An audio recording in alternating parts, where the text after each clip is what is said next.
Hey everyone, and welcome to another episode of Identity Library. My name is Veronica, and today I'm joined by Lexi, right? And, well, before we start this whole episode, I need to give you a little rundown about my life, and it's been a while, I'm not gonna lie.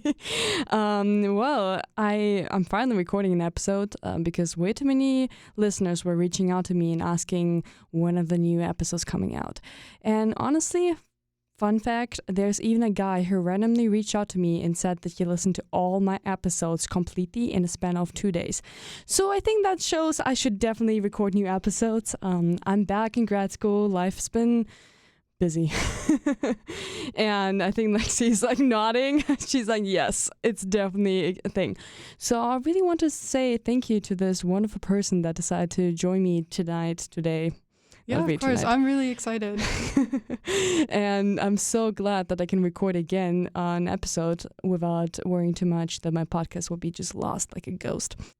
Also, I would like to add as a disclaimer for some of my listeners, some of the topics we will cover today might be triggering and sensitive, so just be aware of it.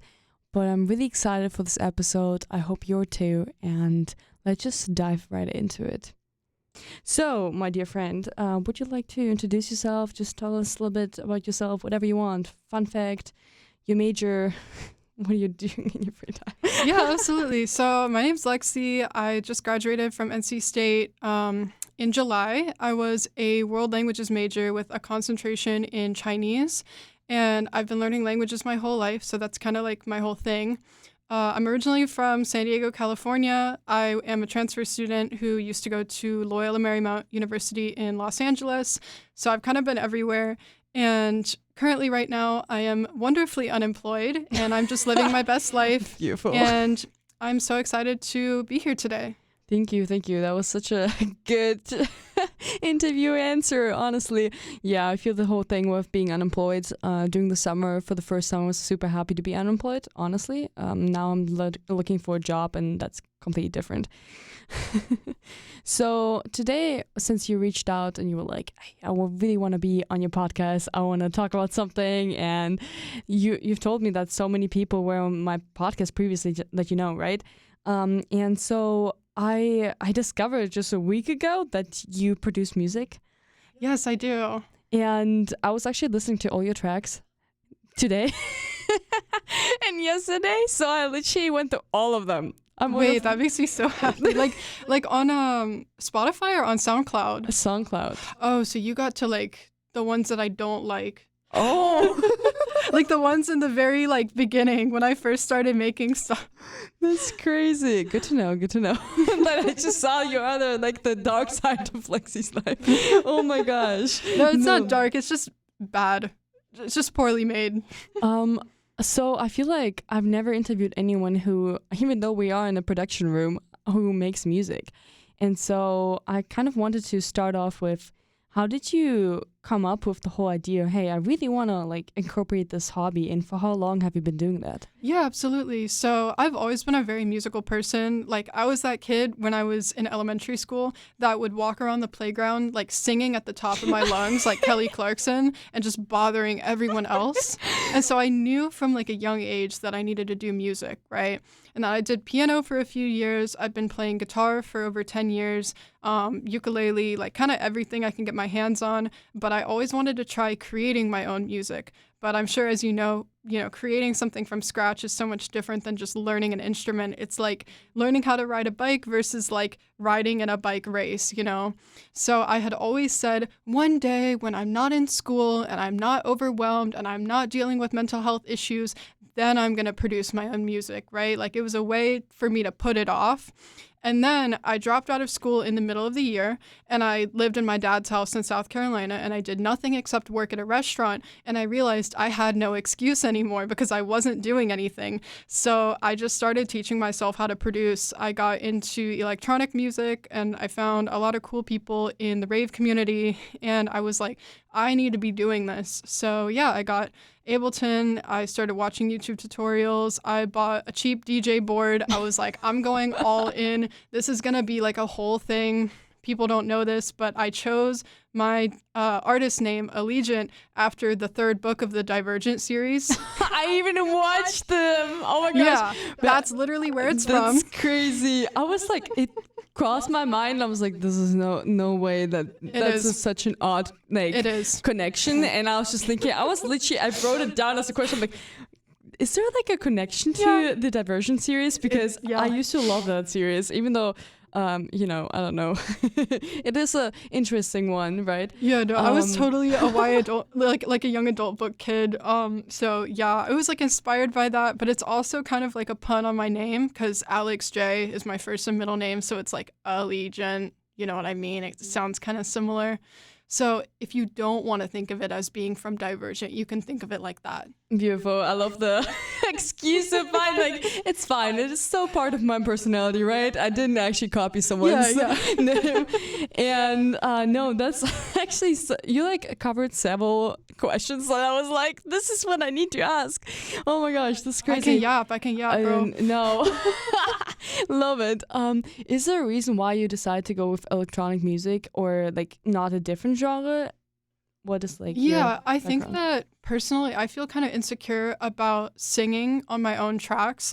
Like it's a little too personal for me because I don't really like the way my voice sounds, which is so ironic because I'm here right now and people are going to listen to my voice and that's already like driving me insane. So I was like, how do I make music without putting my voice in it? And then I was like, how do I make music in like a super creative and experimental way where I don't have to conform to like a specific sound or a specific like simplicity of the track. I can just kind of go crazy with it. And like electronic is perfect for that because it's all done through the computer. You know, it's not like outside like external instruments like recording guitar, recording drums or something. You do everything in the computer, so I can just like be a little hermit and sit in my house and make an entire track and finish it in like a few hours. And that's how I make all my tracks. I just sit down, I say, I'm gonna get this done, and then like maybe 3 hours later I'm like, all right, publish. Oh my gosh, I saw that you published one just recently, right? I did, yeah. And where do you find your inspiration? I have a couple different artists that really inspire me from different genres. I love making multiple genres, but my favorite is like weird, obscure, like alternative techno. Like that's my jam. And so one of my favorite artists is called Brain Damage, which I think is really funny. It's like damage with like 2 A's.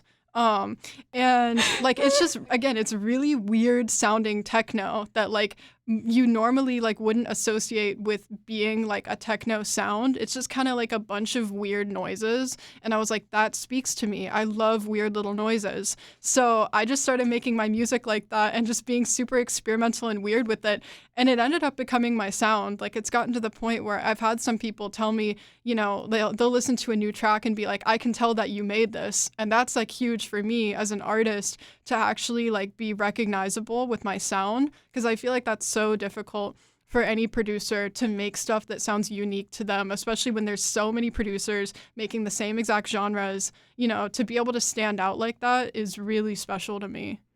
Is there a specific emotional meaning behind the songs you create and why you choose specific sounds maybe for certain tracks? I think it depends, because I have like a song called Transcend. You've probably listened to it if you listen to all of them. Yes. It was the first track that I ever released on all streaming platforms, and I made it in a day. Like I made all my other ones. I just sat down, I skipped class one day, and I was like, I'm just going to make a whole track. And it's like such a weird little like Franken project of different genres. Like it starts out kind of vibey, and then it's like randomly super cinematic, like melodic based, and then it's like cinematic dubstep, and then it's like chill again, and then it's hard techno, and it's like, how did we get to any of these places? It's because I like wanted it to be like you're in a video game and you're going through the different levels. Like, you know, in Mario, when like when like the music changes, like I was seeing that. I was like, this or Geometry Dash. Oh my god, Geometry Dash. Oh my gosh, I even forgot that this game exists. I was like, that's like what I'm going for. Like at the end when it's like hard techno, I want people to imagine that you're like fighting the dragon. You're like fighting the Ender Dragon in Minecraft, bro. Like that's the vision. And so like sometimes I go into it with a vision. I'm like, I know what I need to do. And then other times I'm literally just like, let's make some weird shit. That's crazy. How many years did it take you to actually start it? Because you've talked about how you were procrastinating on these ideas and you were just accumulating all these ideas, holding them inside of you. I mean, like, one day I'm going to explode like a firework and you will get everything that I've ever recorded.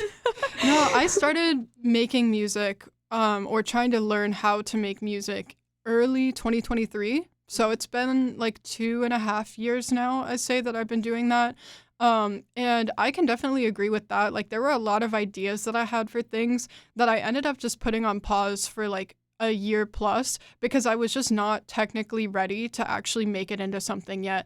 Like, one of my songs, "Set Me Free," it samples the loop from Suga Suga, like the do do do do do do do do do do do do, like that guitar loop. I always knew that I wanted to make an electronic track with that, and so I had sampled it and put it into Ableton like years ago, and I just couldn't think of anything to do with it. Like, I just didn't know what to do with it because I didn't know how to like use Ableton, and I was like, oh my god, if I try to make something out of it now, then I'm ruining my chance to use it later when I'm actually good at making music. So I waited until like November of last year, and then I was like, I know what I need to do. And so I made it into like a chill, summery, like techno track, and I'm super proud of it now, and I'm glad that I waited. Like, if I had tried to do something back then, it just really would have sounded like so terrible. That's crazy. Do you ever get in like artistic blocks where you like, because that sounds like an artistic block in a way, but also a little bit you want to keep it at something like a prize. Like, one day it needs to be perfect, right? And if it's not perfect, I'm gonna be hating it and just regretting it for choosing it, right? Absolutely. I think creative blocks are one of the hardest things to deal with as a producer because, especially when you don't really have a lot of stuff that's out, like, before just recently, I only had like 3 songs that were out on Spotify ever. So it's kind of a little embarrassing, like when you tell people, like, yeah, I'm a music producer, I'm on Spotify, I'm on Apple Music, and they're like, oh, cool, they check you out, and you literally have 3 songs.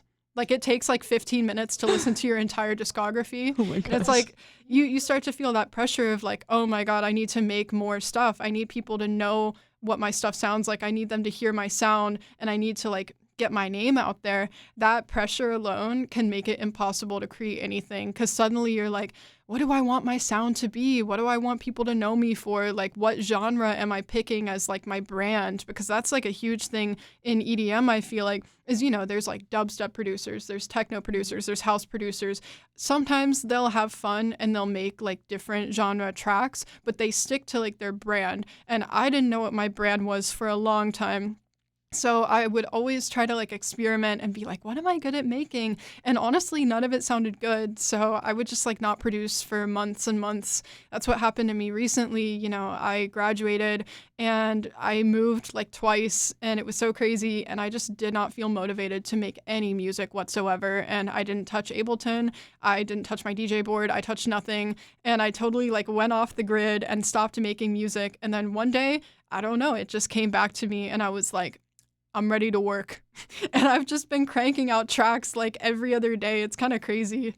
That's crazy. It's like a wave of just ideas. But I feel like when you like pressure yourself into producing, sometimes it doesn't work. That's how it feels like sometimes with podcasting too, right? Right. We literally had this conversation before starting this episode. Like, we had some technical difficulties in this studio, and she was just like, yeah, I totally get it. That's exactly what I'm going through sometimes. And it's so much pressure right on you. But I feel like it just happens, and no one sees how much work you put into behind the scenes. You only see the final product. So I have to edit sometimes up to 5 hours one episode, and that's a long time, right? So it's not just like a 1 second job you record for an hour and then you're done. And I assume it's similar to with music production, right? You need to come up with the melody. It comes more natural, I feel like, but still it comes with like in waves, right? Sometimes you don't know what you want to do. Absolutely. I feel like with like EDM production, there's another layer to that I don't think people outside of like the producing community really know, which is that like there's this whole debate over like whether it's okay to like use a bunch of samples or not, because especially I feel like in dubstep production, it's frowned upon to use samples. Like, you're expected to do all of your own sound design. So like all the weird noises and growls and bass and chords and everything, that they expect you to sit there on Serum, literally customizing every single waveform by yourself, or else you're like not a real producer. And that takes so long, especially if you don't know what you're doing. And I first started out trying to produce dubstep. That's what I wanted to do when I first started producing. And I was already so intimidated of like trying to make my name as a producer that I was like, I have to do my own sound design. I have to prove myself. I have imposter syndrome. So like, I would literally sit there in front of my computer for hours and just be like, it sounds so bad. Like, I would get so frustrated, and I watched so many YouTube tutorials and it just wasn't clicking. Like, I just couldn't figure out how to do it. And so the day that I realized that like it actually just does not matter, and I can just use samples if I want, and I can just alter them and put a bunch of effects on them, and it still sounds good, and it doesn't make me any less valid of a producer. Like, that was the day I was free, because then I started making so many tracks, and I started actually feeling good about my work. Like, just using presets so I can still create my own melodies and my own bass lines and everything, but not having to worry about all the technical stuff and still making good music. Like, that's what freed me.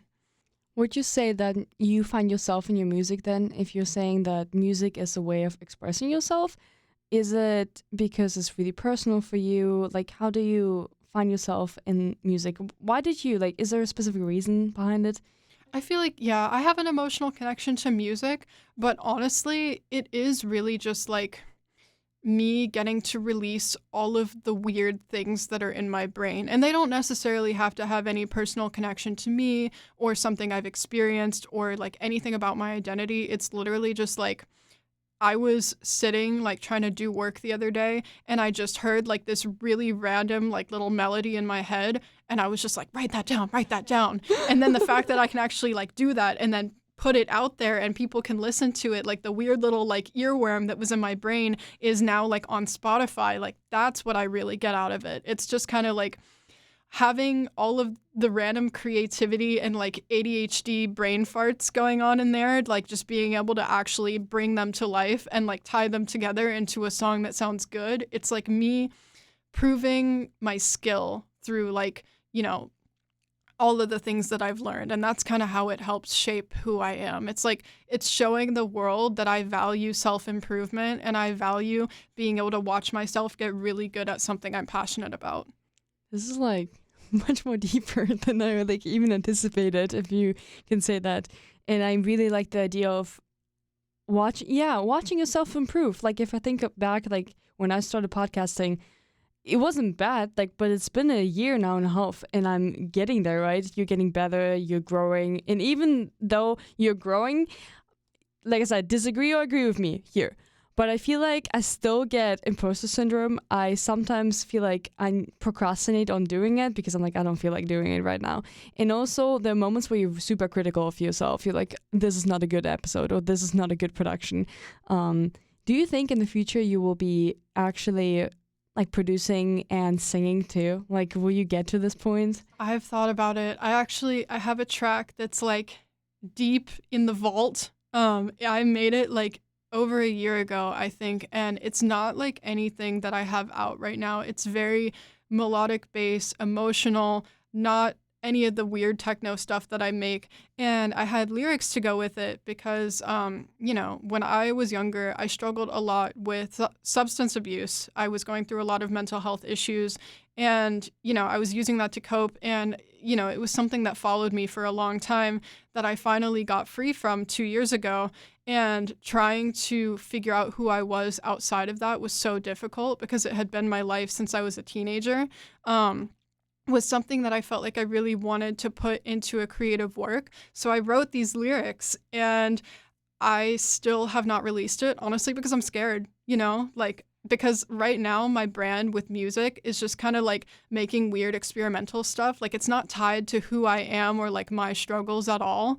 And so I feel like if I put out something like that, that's super personal to me and like something kind of controversial that, I'm now sharing with the world, it's like music isn't an escape for me anymore. It's bringing me back to my past. You know what I mean? So that's like kind of always been like a debate in my mind is like, do I like finish it? Do I make it? Do I put it out there? Or do I just like keep it locked away like for myself? It's like, it's kind of really interesting in that way.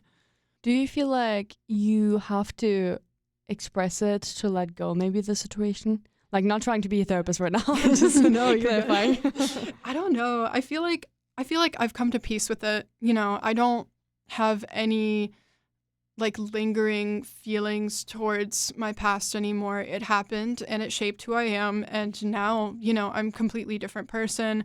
I live every single day, like, completely in the moment and aware of everything going on. And I've been able to work on myself a lot and figure out who I am outside of that. So I think it was just kind of a way for me to maybe inspire other people who are going through something similar. Just be like, hey, I know how tough it is, but I also know that you can totally make it out. So I feel like that's an aspect as to why I would want to release it. But at the same time, it's like, then everybody gonna know that it was me? Like it's almost exposing your struggles in your past and completely being an open book, right? Yeah. Like laying out your cards completely to Yeah, the exactly. world. I think there's an aspect of like EDM production that has like a layer of, I can't pronounce the word, anonymity. Don't ask me. I'm the wrong person to ask here. But we're accepting words mispronunciation. Yeah, like whatever, like it's there's an aspect of being anonymous in the production because it isn't really your own lyrics and your own vocals. You're just kind of making noises, So like who you are and how you've struggled in your past is relatively unknown to anyone who could listen to your music. They're just like, oh wow, this person is good at making noises, right? That's all they think about you. And I kind of like that that's all they think about me because it helps me like kind of remove myself from my like exterior music producer persona. But then if I bring all my baggage in there, it's like, oh, now they know that I like did drugs. Like that's awkward. Yeah, and that's like, I think that's a tough spot to be in, right? But I feel like that's something that you need to decide for yourself, right? It's difficult how open do you want to be with your peers? How open do you want to be with other people? And that's just something that, like I said, is your decision in the end of the day. Because sorry for relating so much to my podcast, not that it's like no, but it's good. I feel like it's similar because when I recorded my last episode, I actually have one episode that was never released, by the way, and it exists on this computer, but it will probably take a while to be released, if ever. And actually similar struggle because I think it's difficult. You're sharing so many thoughts out into the world. And people might see it, right? People might find your podcast and you never know who it is. But something that stuck with me, and it was the second episode I ever released, that is, to this point, probably my most successful one ever, funny enough, right? Is the one that I recorded with Nima. And he talked about suicide attempts, how he tried to like commit suicide and how he found meaning of life through like surviving this whole experience. And he said to me, I really want to share the story because I'm so sure that at least one person will listen to it and they will actually feel like they actually are hurt and someone is there for them and that someone actually can relate to me. And that made me think how much of an impact maybe my little podcast that is somewhere in the back of people's mind and no one maybe listens to it. Who knows? That maybe I just aim for this one person to hear my voice, to hear my opinion, thoughts, whatever, and feel like they can actually express themselves however they want. Absolutely, yeah. I think like that's really inspiring for one, because I actually went through something really similar to your last guest, and I definitely remember like feeling inspired by other people I knew who were in similar situations as me, who like found their spark again and they became happy and they were super content with their lives. And I mean, similarly enough, I used to have a TikTok account that is private and no longer in use. So like nobody go looking for it. But it used to have like a decent amount of followers. And I had a video I made about addiction actually go viral, like super viral. I want to say like almost 3 million views. Oh my gosh. And I mean, for one, being perceived like that, like my baggage being perceived by that many people is so terrifying because I just make silly little videos expecting no one to see it, right? But then, I had a bunch of comments from people being like, oh, you're not a real addict, you're fake, or you should relapse, like people saying some really like weird stuff. And then I also got a bunch of comments and DMs actually from people saying that I inspired them to go sober. And that was such a surreal moment because people I had never met, people I would never thought I'd talk to, were saying that I had an impact on their life and I helped them make like a life-changing decision just because I talked about it. And so, like, I don't know, it's so, being able to influence people through any sort of creative work is like such a unique feeling that you'll never really understand until you do it yourself, which I mean, I'm sure that you know what I'm talking about. You meet people that hate it and people that love it. And honestly, that was something, even with not even negative comments, when I first released, it's funny, I'm like meeting so many people that are producing music nowadays that I haven't known back when I needed them. It's always like the universe being like, yeah, redo your podcast intro, because the podcast intro, if you ever listen to it, is actually created by me. And I'm not a music producer at all. And it was like, this computer did not work. I couldn't actually listen to the final track till it was complete. And I had to readjust it, but I couldn't go back and re-listen certain parts of it because the program would just not work. And I'm like, this is fantastic. So I basically always heard only the end, like the finished result, and then I had to readjust it manually.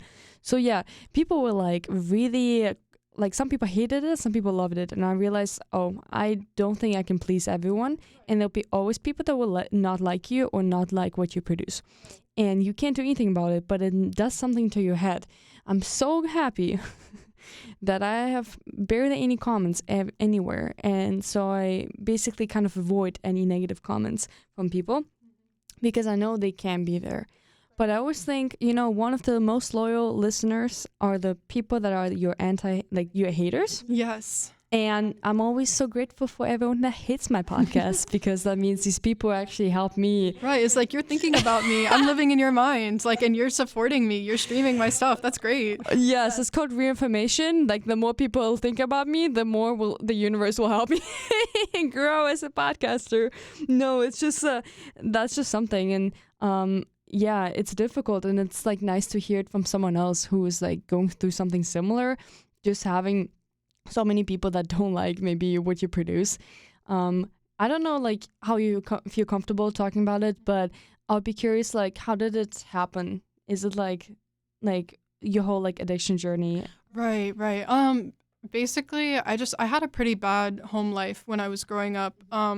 I lived in California. I had a single mom who worked 2 jobs, and we had like no money, and so I worked from when I was a young age to try and help out and to try and make ends meet. And naturally, I mean, in that situation, like, you don't really have a choice in whether or not you can just like be mentally healthy and focus on yourself, because obviously like paying bills, getting food on the table, like that comes first, And so like I was never really in a position growing up where I could choose myself and I could figure out who I was in like a stable environment.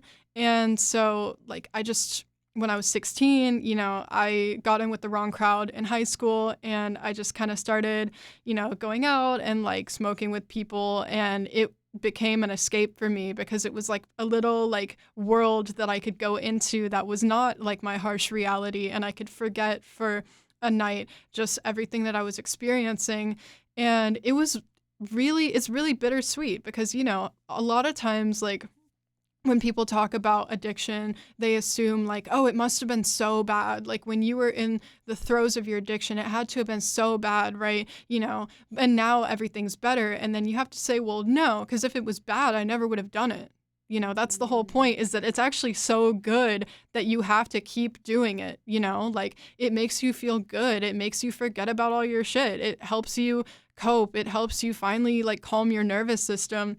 And that's like, that in itself is so addicting, even if you take out like the chemical component of it, like just being able to have that, as well as like the community that you gain from participating in it. I mean, everybody goes out drinking with their friends or goes to happy hour or something. And sometimes people don't even realize that doing that like every single week and looking forward to it every single week, like that can be early stages of addiction. Like they don't even realize that because it's so normalized.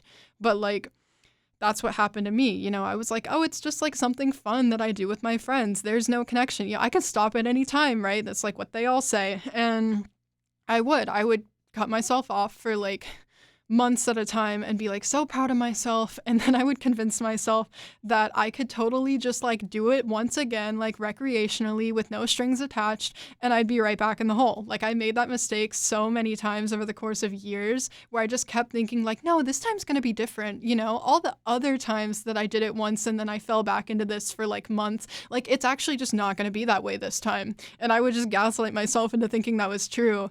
And finally, I mean, after so many years of that and just like embarrassing myself, you know, like blacking out in front of people I'd never met and just like, you know, breaking promises of trying to like control myself. Like it was just a life that I did not want to live. I didn't want to be associated with that. And I didn't want people to have a bad impression of me. So I just woke up and I said, I'm not going to do this anymore. And I mean it this time. Like, I'm literally not going to do this anymore. And I gave away everything that I had, like all of my alcohol, everything. I just said, take it. I don't want it. And I've never gone back. Was it like a gradual progress that you like stopped doing it, or was it just one day cut it off and then did you relapse too? No, it was a complete cold turkey moment. I just woke up. I said, nope, I'm not doing this anymore. And I have not relapsed at all. I'm super proud of that because it was really hard, you know, like just wanting to go back to that comfort again, dealing with so many different things.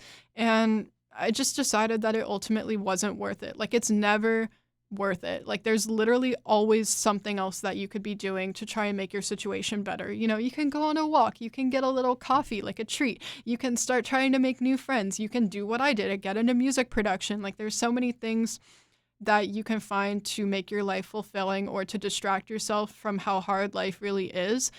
So it's just never worth it to do something that's ultimately going to damage not only like your health and your mental state, but also your relationship with other people. Would you say like if people are in this situation, right, and they don't know exactly how to get out of it, do you think you needed more support from others, or was it the community that got you out? Is it like find a hobby? Like is there a recommendation you would give to people? I don't know. I feel like it's kind of different for me, I guess, like just because I did quit everything all at once with the mentality of like, no matter what I have or don't have going for me, I'm making this decision no matter what.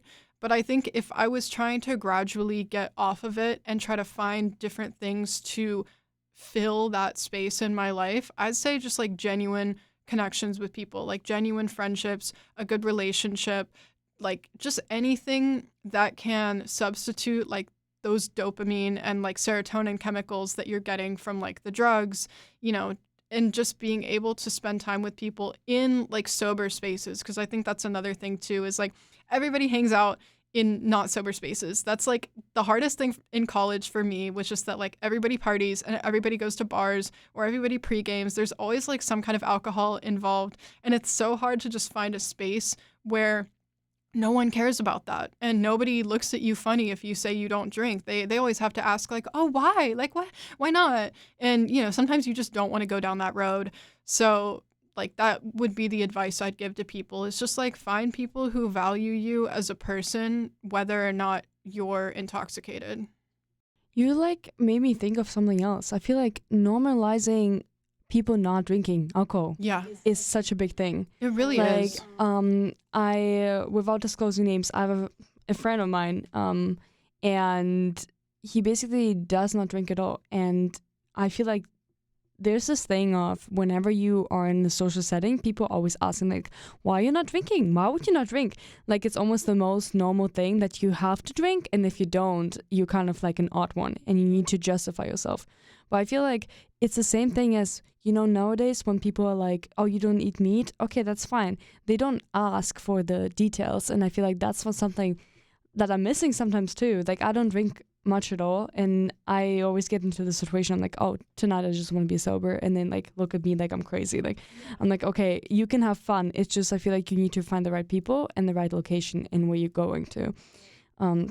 Would you say, like, do you drink any alcohol anymore? No, I haven't touched anything in 2 years. I think my favorite thing to do in that situation is to just kind of flip it on them. Just be like, why are you drinking? Like, why do you not want to remember tonight? Like, you're literally hanging out with your friends and you don't even want to remember that. Like, that's so weird, Like, I try to, like, flip the script if they start, making me feel weird for being sober because, like, why do you want to wake up and, like, throw up a bunch tomorrow? Like, that doesn't sound fun. I don't want to do that. That's why I'm not drinking. I want to wake up after a party and feel refreshed. Or I want to know that I can make sure all of my friends are going to get home safe because that's what I value more than, like, being on the floor drunk, Like, I totally don't judge anybody who likes to drink for fun, because that was me for so many years. But, like, when you kind of make it your whole personality and you cannot go to a single function without having to be drunk, like, you got to work on yourself a little bit. Like there's something in you that's missing that you need to figure out who that is so that you can find yourself outside of this. No, that's like, I really like this perspective and I really like this advice because I think it will be helpful to a lot of people. And I never thought about like flipping it either. Like actually such a smart way of doing it. Yeah, make them think about it.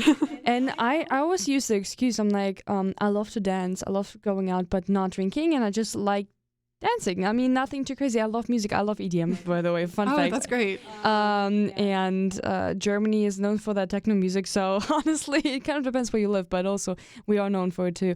And I love to dance, and a lot of people are like, how can you dance? Are you like not afraid that people remember that? I need some alcohol. I'm like, the thing is, as sad as it might sound like, most people are drunk. They won't remember you anyway. So you dancing sober, you might be the only sober person that will remember this night fully. So you might be as well just going, out there and just dance because no one will remember. And also, so what if people see you, like you're literally in a club, like you're being perceived no matter what, just have fun with it. Like, what if I'm killing it? What if my dance moves are actually not terrible? Like, what if they want to remember that? You just gotta like, think of it from a perspective of like, why are we so insanely worried about what other people think of us? Like, just go do your thing. I think that's sometimes it's in our heads. Like we focus so much or like worry so much what other people think of us that we forget about the fact that everyone else is also thinking the same thing. And so in the end of the day, we actually don't have that much like time to focus on other people than we are focusing on our own problems. And honestly, I always say if you have too much time on hand, I don't know, do something, find a hobby to think about something else. And if you're thinking about my dance moves and you're judging them, well, then I'm honored that you have so much time to think about exactly. It's like, why do we even value the opinions of people who are looking at us and judging us? Like, clearly they're not the type of people that we would be associating with or wanting validation from. So why are we so worried about it? Like, if I meet someone and the first thing they say to me is, yeah, I saw you dancing over there and you looked like really awkward, I'd be like, who are you? No, it's so true though. No, and and I feel like that's why music is sometimes important. What type of music? This ties in so well. It really does. I love it, and I really appreciate you sharing that. Like, I feel like a lot of people don't talk about it, right? And substance abuse is looked down upon, and people just they don't mention it or they don't talk about the struggles. And especially, I think it's super difficult if you're growing up in a family that is, sorry if I'm like in quotation mark dysfunctional, like in a way where it's like, no, it is. You're right. Yeah, and but also I want to be careful right here to name it this way, but also if you are in this environment, it's really difficult. Do you have any siblings? I do. I have one sister, and she's 5 years older than me, and she actually lives in Germany. That's crazy. She lives in Berlin, and she's been there for like 3 years. That's crazy. Berlin is literally the place of techno. No, I know. Opinion. I went there over winter break. Like I was there during December, and I was so mad that like I was with my mom and my sister, and they did not want to go to a techno club. I was like, I'm in this spot, bro. Like, this is my moment, and I never got to do it. This is sad, but if I'm in Germany, this is where we're going. I feel like I can't stay the whole time in like only techno places because sometimes it gets repetitive and it's really loud. But I like EDM because I like the lyric parts too, so you can like dance to it and you can maybe sing to it, but you can't at the same time. And it's just I like the beat drops and like it's just. I don't know. I used to have a playlist. It's called Party All Day, and it's all it is techno and EDM. And I would wake up to it in the morning at 6 to like an EDM song, literally like blasting through my room, and I will go to bed like that too. Well, see, you're speaking my language. We're friends now, so if you ever want me to just like come over and play a set for you, I literally will. Like, I'll just sit there with my DJ board, just like do. And I'd be like Yeah. raving next to you. I was literally talking about it that I should put it on my bucket list to go to a rave. And I've been meaning to do it, but I just need to find the time and the place and the location. Well, see, I have the time and the place and the location, so you can always ask me about that. I just don't know how much time you have. That's crazy. I appreciate it.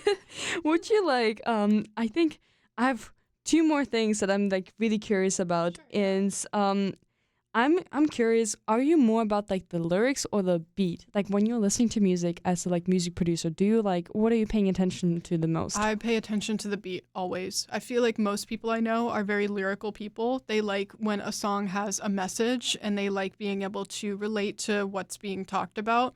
But for me, I don't know. It's never really been a priority for me so much as like how the sounds make me feel, which is why I love producing electronics so much, because I couldn't care less about whatever like vocal sample I put in my tracks. But if I make the sounds cool, then I'm sitting there with my headphones like, this is so cool, you know? And so like, if you can make a good track like without any vocals, I feel like that's how you know you're a really good like music producer. Cause like being able to move people through the sound as well as the lyrics is like so all encompassing in what it means to make music, you know?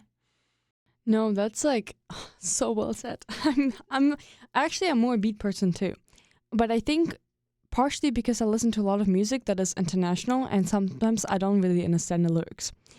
I have such a huge playlist on like Asian music, for instance. Like I have a huge like I don't know playlist on Japanese music for some like as an example. And I feel like when you listen to music like that and you don't understand the lyrics completely, I feel like the beat matters more. And I don't listen so much to like slower music, so all the upbeat music is mostly relying on like I feel like the beat too, rather than the lyrics itself. I definitely feel that. I love international music. I have playlists of like Japanese music, Chinese music, Cantonese, Korean, French, Italian. Like I have like or Spanish. I have so many different language playlists, and sometimes it does help that I speak some of the languages that I'm listening to. Like with like Chinese and Japanese, I like that I can understand what I'm listening to. But I feel like that's an even more fun part of it is because whenever you like you already know that the beat is good, and then it's like it's kind of like unlocking more territory in a video game, like whenever you also understand the words too, and then you're just like, wow, this is such a good song, and like I can appreciate it in its entirety now. No, it's I listen to a lot of Russian rap, and most of my friends don't speak Russian.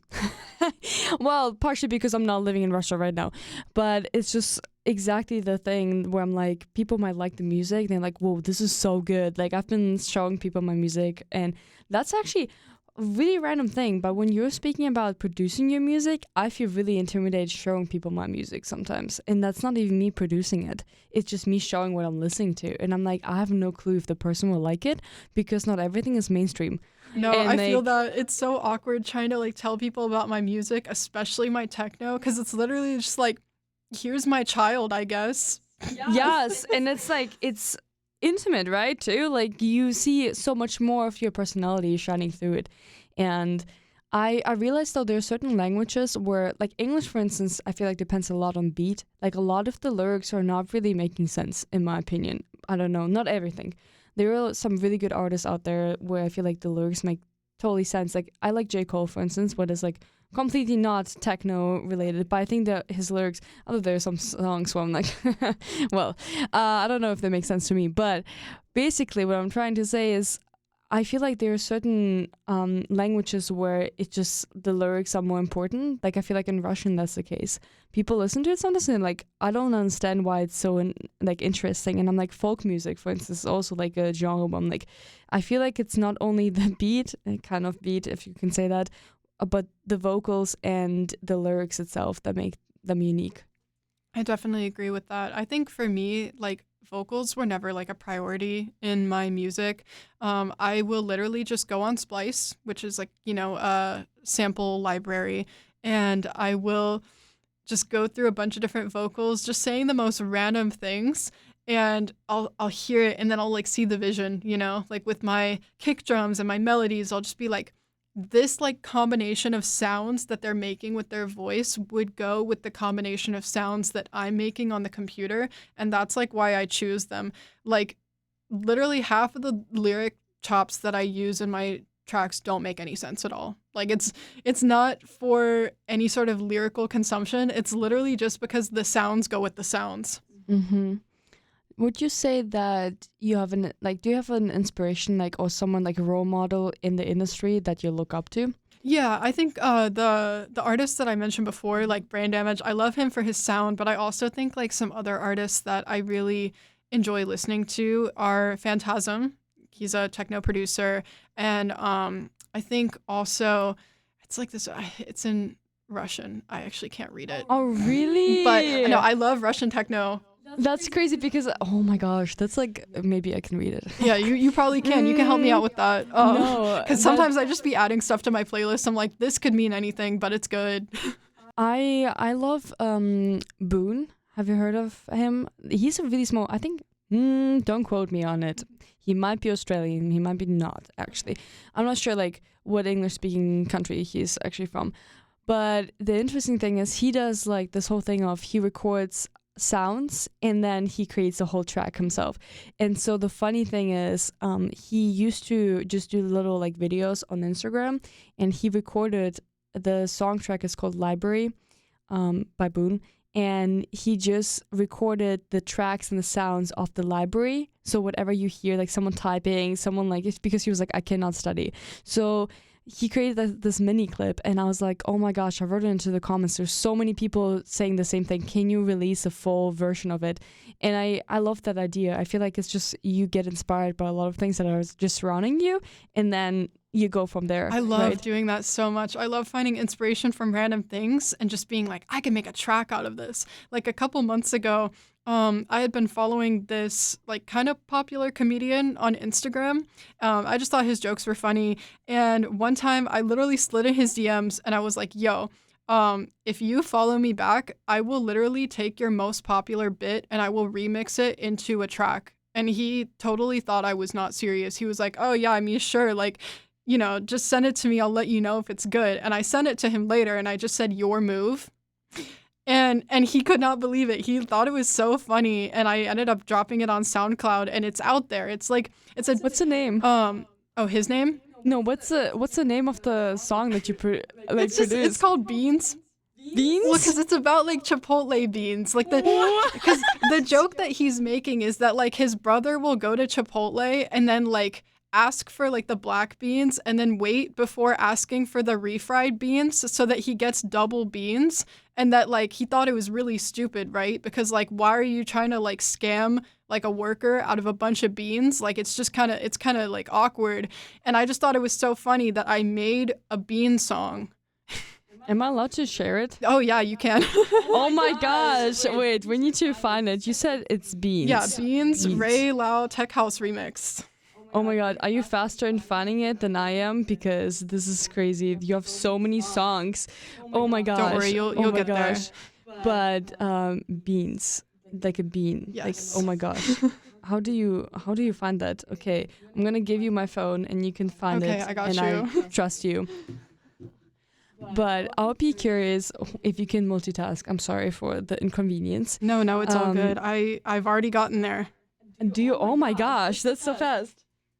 Don't worry, I know my own SoundCloud like the back of my hand. Okay, so I've heard that we're playing that. Yeah, you can play it. It's pretty funny. Okay, wait.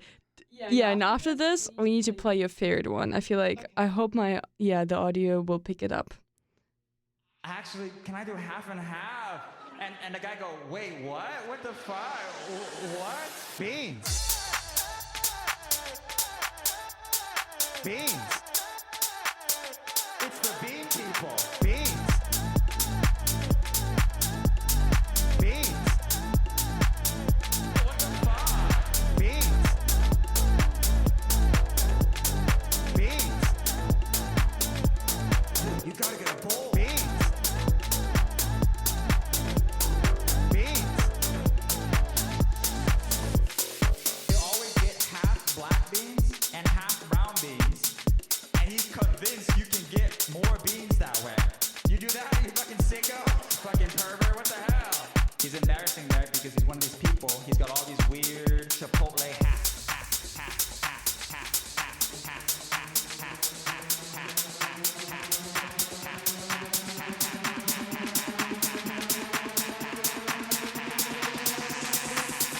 Oh, hell no, bro. Beans.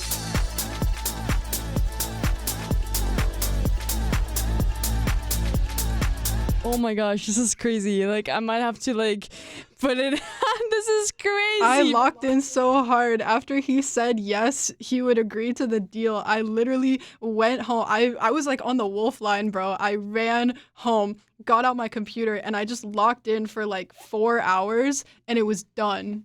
This is crazy. This is so random. I actually I was looking into your account, and I think my favorite is I'm Alive.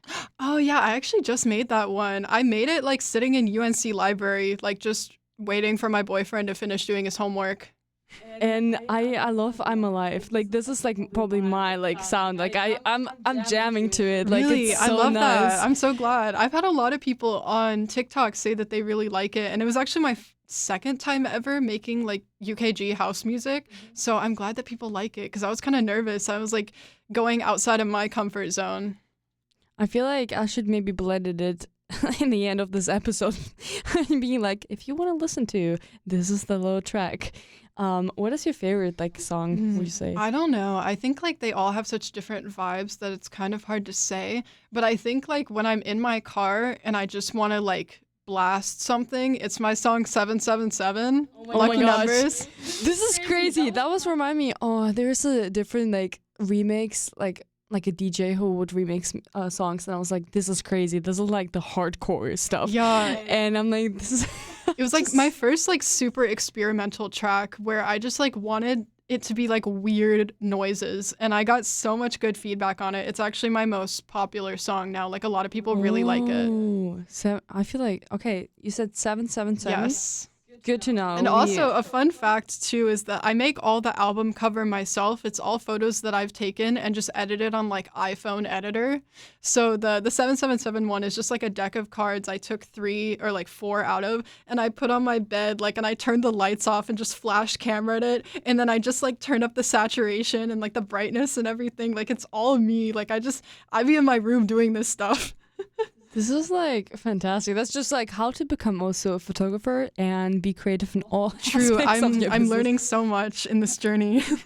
No, but I feel like you forget how many other skills you have to acquire when you want to just do one thing that is creative. Exactly. You're like, why? Like, music production is why I can put Canva on my resume. not like Ableton or anything, but Canva is because I make my album covers on there. Oh my gosh, this is funny. But the Beans song will stick with me. Like, I'll be like, Beans.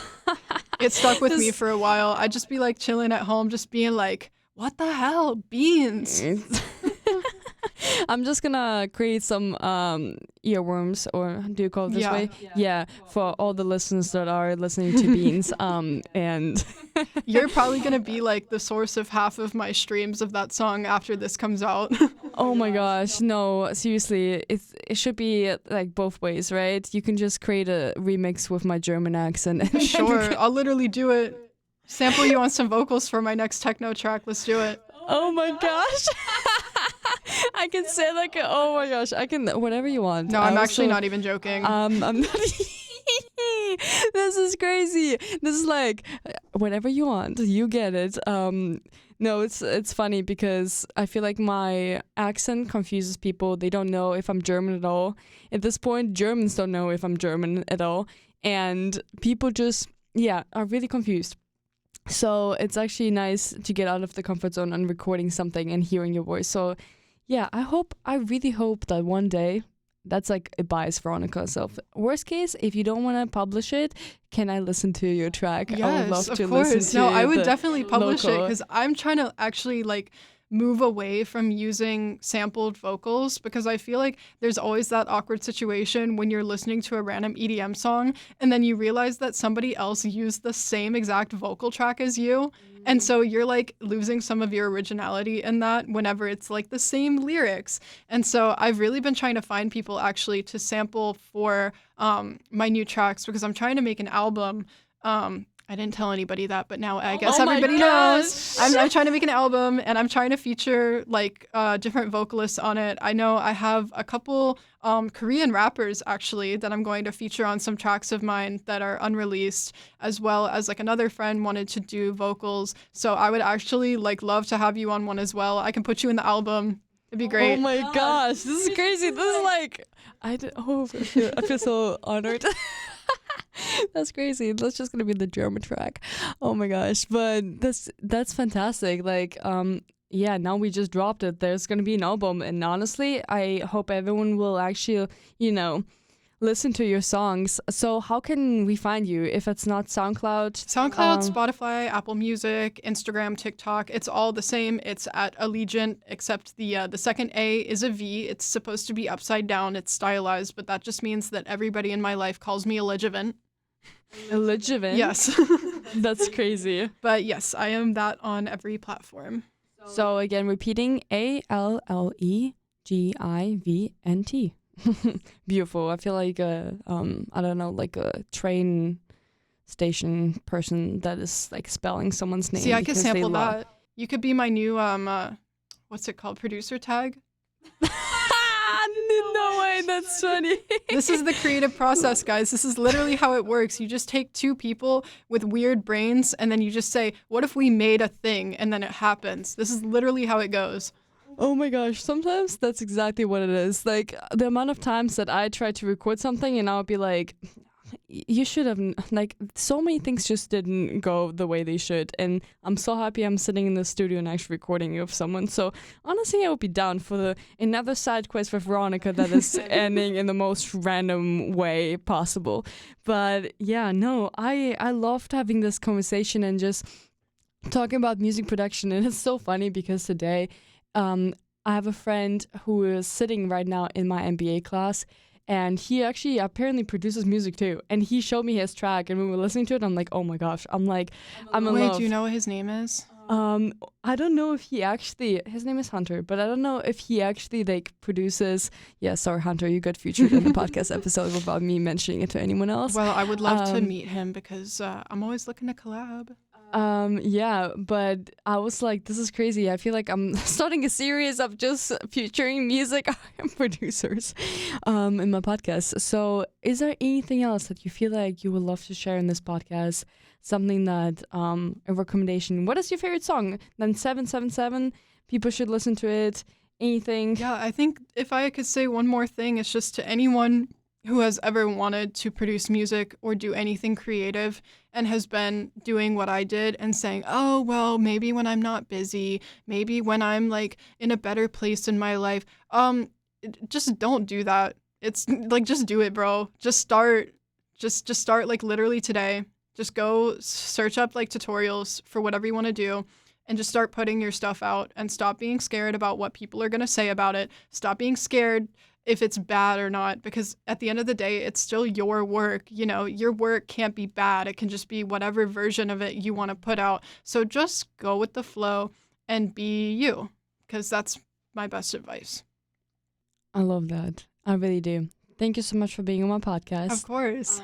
Because I'm a bad person, I will play I'm Alive to end this episode because we are all alive. And This is true.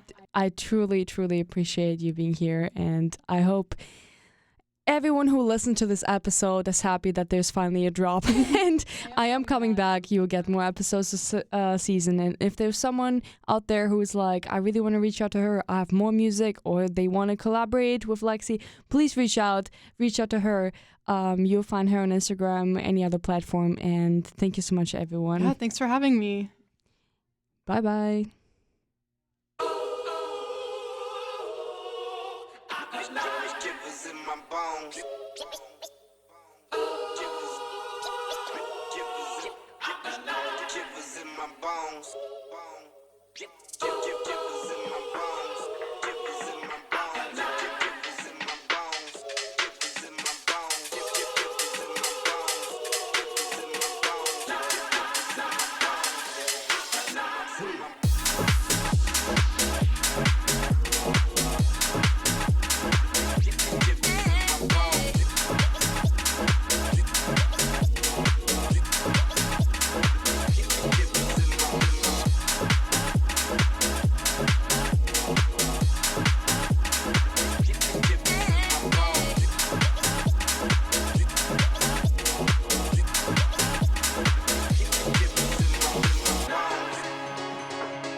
Thank you so much for listening to another episode of Identity Library, and I will see you next week. Bye bye.